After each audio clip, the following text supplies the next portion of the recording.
محترم سامعین و سامعات، السلام علیکم ورحمۃ اللہ وبرکاتہ۔ یاد رہے کہ میرا یہ چینل خالص دینی و شرعی چینل ہے جو ہر روز احکام شرع پر مشتمل معلومات نشر کرتا رہتا ہے۔ یہ چینل جو بھی احکام شرع نشر کرتا ہے وہ فقہ حنفی کے اعتبار سے ہوتے ہیں، لہذا اگر آپ اسلامی و شرعی معلومات ٹھول دلیلوں کے ساتھ حاصل کرنا چاہتے ہیں تو میرے چینل کو سبسکرائب کریں اور بیل آئیکن کو بھی پریس کریں تاکہ میری ویڈیو سب سے پہلے آپ کو پہنچے۔ لائک، کمنٹ اور شیئر بھی کریں۔ آپ ہمارے حوصلہ افزائی کرتے رہیں تاکہ ہر روز ہم ایسی ہی معلومات آپ کو بآسانی فراہم کرتے رہیں۔ آپ کا میزبان دلشاد رضا۔ چلیے پھر ویڈیو کو شروع کرتے ہیں۔ بسم اللہ الرحمن الرحیم۔ نجاست یعنی ناپاکی کا بیان۔ نجاست دو طرح کی ہے، ایک وہ جس کا حکم سخت ہے، اس کو غلیظہ کہتے ہیں، دوسری وہ جس کا حکم ہلکا ہے، اسے خفیفہ کہتے ہیں۔ حوالہ عامہ کتب۔ ان دونوں نجاستوں کے متعلق بعض احکام یہ ہیں۔ نمبر 1، نجاست غلیظہ کا حکم یہ ہے کہ اگر کپڑے یا بدن میں 1 درہم سے زیادہ لگ جائے تو اس کا پاک کرنا فرض ہے۔ 1 درہم سے زیادہ ہو تو پاک کرنا فرض ہے۔ بے پاک کیے نماز پڑھ لی تو ہوگی ہی نہیں، اور جان بوجھ کر پڑھ لی تو گناہ بھی ہوا۔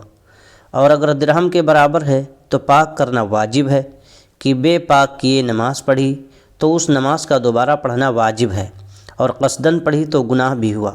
اور اگر درہم سے کم ہے تو پاک کرنا سنت ہے کہ بے پاک کیے نماز پڑھ لی تو ہو گئی، مگر سنت کے خلاف ہوئی، اس کو دوہرا لینا اچھا ہے۔ حوالہ در مختار۔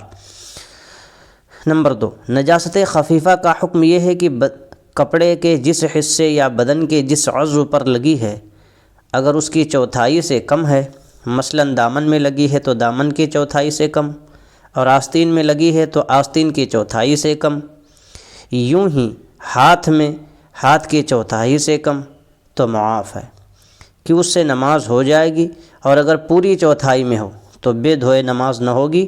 حوالہ در مختار وغیرہ۔ نمبر 3، نجاست اگر گاڑھی یعنی دل والی ہو، جیسے پاخانہ، لید، گوبر وغیرہ، تو درہم کے برابر یا کم یا زیادہ کے معنی ہے کہ وزن میں اس کے برابر کم یا زیادہ ہو، اور درہم کا وزن اس جگہ 4.5 ماشا ہے۔ اور اگر پتلی ہو، جیسے آدمی کا پیشاب اور شراب، تو درہم سے مراد اس کی لمبائی چوڑائی ہے، اور شریعت میں اس کی مقدار ہتھیلی کی گہرائی کے برابر یعنی تقریباً پرانا 1 روپیہ کے سکے کے برابر ہے۔ حوالہ عامہ کتب۔ نمبر 4، نجاست غلیظہ اور خفیفہ کے جو حکم الگ الگ بتائے گئے ہیں یہ اسی وقت ہیں کہ کپڑے یا بدن میں لگے، اور اگر کسی پتلی چیز جیسے سرکہ یا پانی میں گرے تو چاہے غلیظہ ہو یا خفیفہ، وہ کل چیز ناپاک ہو جائے گی اگرچہ 1 قطرہ گرے۔ مثلاً پیشاب کا 1 قطرہ پانی کے بڑے مٹکے میں گر گیا تو سب ناپاک ہو جائے گا۔ حوالہ در مختار وغیرہ۔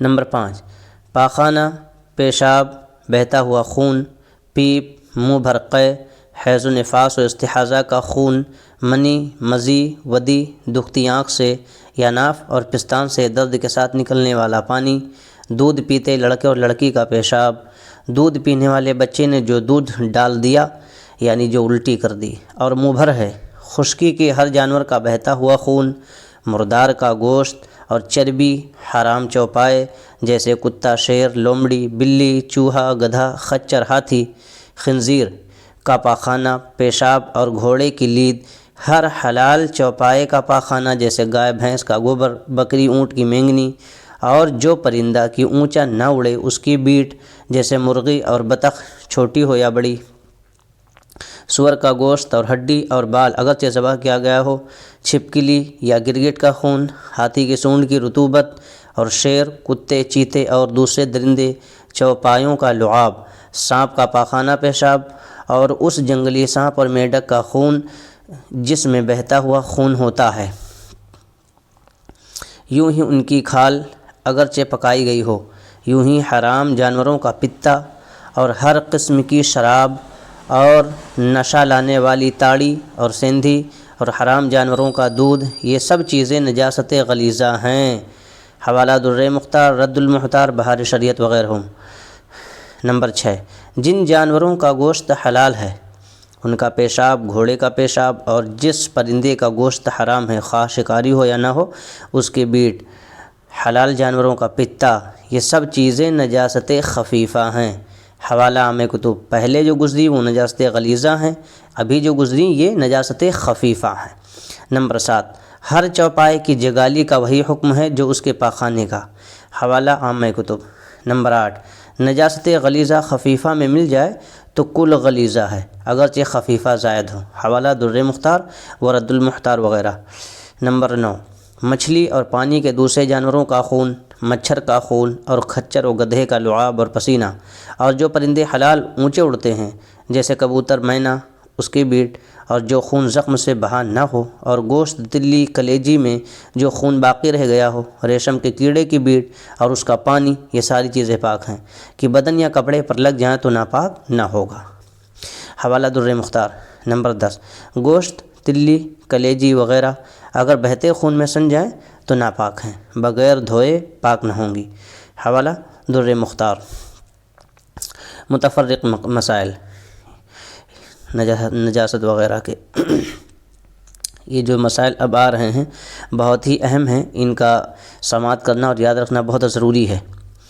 نمبر 1، پیشاب کی نہایت باریک چھینٹیں سوئی کی نوک برابر بدن یا کپڑے پر پڑ جائیں تو کپڑا اور بدن پاک رہے گا، اور ایسا کپڑا اگر پانی میں پڑ گیا تو پانی بھی ناپاک نہ ہوگا۔ حوالہ در مختار۔ نمبر 2، کسی کپڑے یا بدن پر چند جگہ نجاست غلیظہ لگی اور کسی جگہ درم کے برابر نہیں مگر مجموعہ درم کے برابر ہے تو درم کے برابر سمجھی جائے گی، اور زائد ہے تو زائد، اور نجاست خفیفہ میں بھی مجموعہ ہی پر حکم دیا جائے گا۔ حوالہ رد المختار۔ نمبر 3، ناپاک کپڑے میں پاک کپڑا یا پاک کپڑے میں ناپاک کپڑا لپیٹا اور اس ناپاک کپڑے سے یہ پاک کپڑا نم ہو گیا تو ناپاک نہ ہوگا، بشرطے کہ نجاست کا رنگ یا بو اس کپڑے میں ظاہر نہ ہو، ورنہ نمی آ جانے سے بھی ناپاک ہو جائے گا۔ ہاں اگر بھیگ جائے تو اب پاک کپڑا بھی ناپاک ہو جائے گا، اور اگر ناپاک کپڑے میں پیشاب یا شراب کی تری ہے تو پاک کپڑا نم ہو جانے سے بھی ناپاک ہو جائے گا۔ حوالہ فتاوی عالمگیری۔ نمبر 4، ناپاک کپڑا سوکھا تھا اور پاک کپڑا تر تھا، دونوں کو لپیٹ دیا اور اس پاک کی تری سے وہ ناپاک تر ہو گیا، اور اس ناپاک کو اتنی تری پہنچی کہ اب اس سے چھوٹ کر اس پاک کو لگی تو یہ بھی ناپاک ہو گیا، ورنہ نہیں۔ حوالہ فتاوی عالمگیری۔ نمبر 5، پاخانے پر سے مکھیاں اڑ کر کپڑے یا بدن پر بیٹھیں تو وہ ناپاک نہ ہوگا۔ حوالہ فتاوی عالمگیری۔ نمبر 6، راستے کی کیچڑ پاک ہے جب تک اس کا نجس ہونا معلوم نہ ہو، تو اگر پاؤں یا کپڑے پر لگی اور بے دھوئے نماز پڑھ لی تو ہو گئی، مگر دھو لینا بہتر ہے۔ حوالہ رد المختار۔ اکثر لوگ ایسا کرتے ہیں کہ اگر ان کے کپڑے میں چھینٹیں پڑ جائیں کیچڑ وغیرہ کی تو نماز ترک کر دیتے ہیں، معاذ اللہ رب العالمین۔ اس سے سبق حاصل کریں اور مسئلہ یاد رکھیں۔ نمبر 7، سڑک پر پانی چھڑکا جا رہا تھا، زمین سے چھینٹیں اڑ کر کپڑے پر پڑیں تو کپڑا نجس نہ ہوا مگر دھو لینا بہتر ہے۔ حوالہ بحر شریعت۔ نمبر 8، کتا بدن یا کپڑے سے چھو جائے تو اگرچہ اس کا جسم تر ہو بدن اور کپڑا پاک ہے، ہاں اس کے بدن پر نجاست لگی ہو تو اور بات ہے، یا اس کا لعاب لگے تو ناپاک کر دے گا۔ حوالہ فتاوی عالمگیری۔ اگر کسی کو کتا چھو جائے تو لوگ سمجھتے ہیں کہ ہم ناپاک ہو گئے اور ایسے بھی نماز قضا کر دیتے ہیں، اللہ انہیں سمجھ کی توفیق دے، آمین۔ نمبر 9، پاک مٹی میں ناپاک پانی ملا دیا تو مٹی نجس ہو گئی یعنی ناپاک ہو گئی۔ حوالہ فتاوی عالمگیری۔ نمبر 10، عورت کے پیشاب کے مقام سے جو رطوبت نکلے پاک ہے، کپڑے یا بدن میں لگے تو دھونا کچھ ضروری نہیں۔ بہت ایسی بیماریاں ہیں جن میں رطوبت ایسی نکلتی ہے بغیر کسی تکلیف کے، مگر وہ ناپاک نہیں ہے، یاد رہے۔ ہاں بہتر ہے بشرطے کہ منی یا مزی یا خون اس میں مخلوط نہ ہو۔ حوالہ فتاوی شامی۔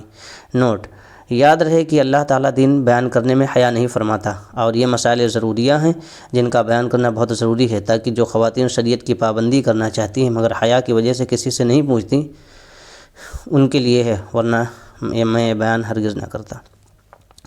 نمبر 11، جو گوشت سڑ گیا بدبو لے آیا نجس نہیں مگر اس کا کھانا حرام ہے۔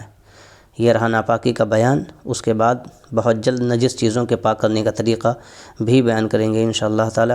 لہٰذا آنے والی نہایت ہی شاندار معلومات کو حاصل کرنے کے لیے ہمارے چینل کو سبسکرائب کریں، لائک کمنٹ اور شیئر بھی کریں۔ آپ کا میزبان دلشاد رضا رضوی، دعاؤں میں یاد رکھیں۔ السلام علیکم ورحمۃ اللہ وبرکاتہ۔